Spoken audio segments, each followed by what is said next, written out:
unbelievable, and most people don't even see what's going on. So what are the top things that are grabbing your attention right now? Mostly, it's how the U.S. government and the Federal Reserve are reacting to all the problems. We're in the last days of this financial system in the U.S. This is Zimbabwe. This ship is going down. This is the USSR in 1989. Well, lots of people wouldn't believe you. They'd say, you know what, you're out in left field. You're nuts. In the meantime, in 2011, he told his subscribers to start getting into Bitcoin at $3.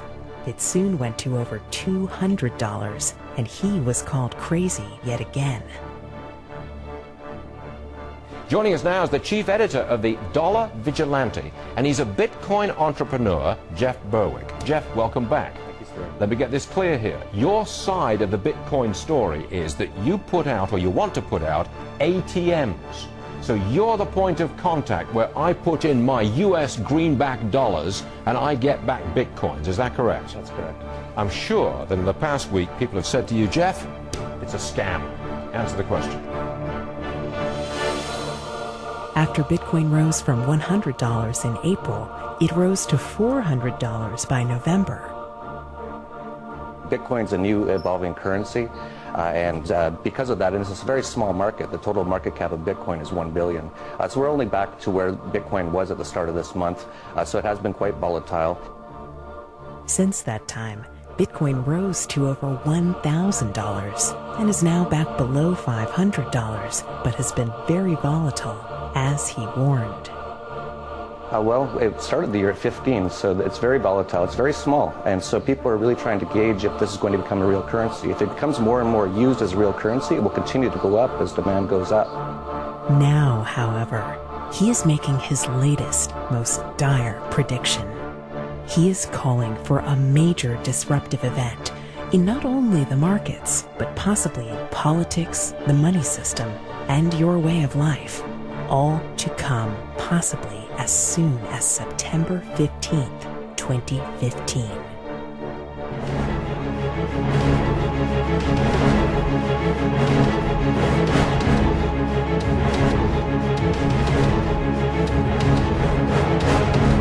It is a pleasure to have back on with us world-famous adventurer, entrepreneur, investor, and writer, Jeff Berwick. This may be our most important show yet, so let's get right into this, as you're not going to want to miss what Jeff Berwick has to say today.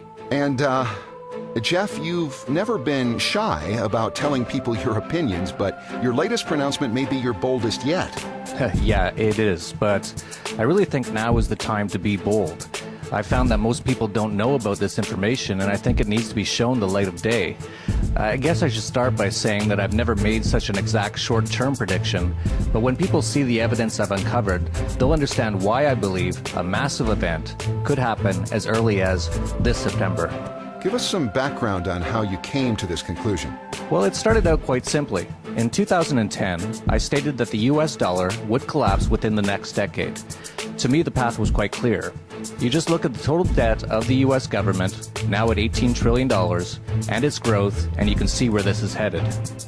And when you look further, you can see that even with a monstrous $18 trillion debt, it was only a small part of the story, as so much of the debt and liabilities of the US aren't properly accounted for. Today, the amount of debt and liabilities of the US government is over $95 trillion. That's $300,000 per person in the U.S., or $1.2 million in federal government debt and liabilities for every family of four.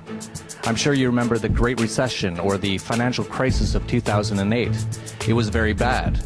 And even George Soros was quoted on it as saying, "We witnessed the collapse of the financial system in 2008. And all they've done, and all they're still doing, is print money to act like it didn't die." But the proof is in the numbers.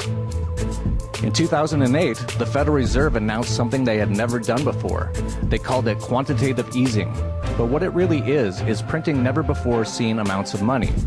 That money's been sloshing around and has mostly ended up in places like the stock market, which, even as we speak, continues to hit all-time highs.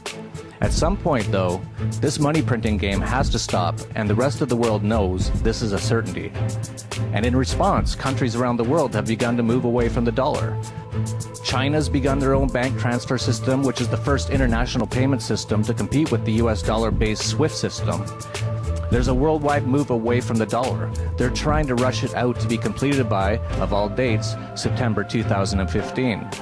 Russia as well has been purchasing gold at record levels, and trade agreements around the world are for the first time in decades being done outside of the US dollar. For this and many other reasons, I've been expecting a collapse in the dollar. It's baked in the cake, and I've been telling my subscribers to prepare for this since 2010. Back in 2010, I said that we probably had 5 and no more than 10 years left before the collapse. We're now 5 years in, and I'm seeing the first signs of a major collapse coming this fall, and part of my reason for this has come with my discovery of the Shemitah. Right, this is the part I want to get into. I've heard you speak and write on it recently. It sounds fascinating. Take as long as you want here and just tell us more about the Shemitah. Sure. Regarding Shemitah, I want to state for the record that my discovery of it has emerged as part of my financial analysis. The Shemitah has religious connotation, but that's not my focus. The point is that there are evidence-based ramifications to Shemitah, and from a practical standpoint, that's what I wish to investigate and address. I'm just looking at the facts of what appears to be happening around September of this year, and that just happens to be the end of the Shemitah year. Whether this is a coincidence or not remains to be seen. And I should also say that I don't necessarily think this September will be the end crisis of all crises. It could be just the beginning of a process that unfolds that takes many years to end in total collapse. But that said, I first heard of the Shemitah after reading Jonathan Cahn's book, The Harbinger. That book mostly talked about eerie events related to 9/11 and the Shemitah. While I found all the events related to 9/11 to be incredibly interesting, the thing that really got my interest was in what he said about the Shemitah. Now, as background, the Shemitah is the Sabbath year, and it's the 7th year of the 7-year agricultural cycle mandated by the Torah for the land of Israel, and it's still observed in contemporary Judaism. To put it simply, every 7 years is a Shemitah year. Because it is based on the Hebrew calendar, it doesn't fall on the same dates every year as our Western calendar, but it does follow quite closely. The Shemitah is also known as a time where all debts are settled, every 7 years. It also can be interpreted as the washing away of things. But what caught my attention was that the last day of the Shemitah for the last 2 Shemitahs in 2001 and 2008 fell on days with a major market collapse. The last day of Shemitah in 2001 fell on September 17th, and that was the first day the U.S. stock markets opened after 9/11. That day had the greatest one-day stock market point crash in U.S. history up to that time. The Dow fell almost 700 points, or 7%, and it was a record that held for precisely 7 years until the end of the next Shemitah year. That year was 2008. On September 29th, 2008, the exact final day of the Shemitah, the Dow plummeted 777 points, which still today remains the greatest one-day stock market crash of all time. You may be noticing quite a few sevens in all of this.